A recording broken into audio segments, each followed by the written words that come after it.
In this video, I will show you how you can publish your Replit app. So this is very simple. Firstly, you want to select your app which you want to publish. So let's say this one. The workspace is loading, so we just need to wait a second. And after you have your app prepared, you want to click this publish blue button in top right corner. From here, if you have a paid plan on Replit, you can add your custom domain, but I don't have the plan, so I will have this default Replit domain.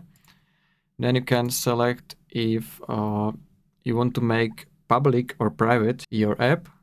If you want to make it private, it's in Pro plan.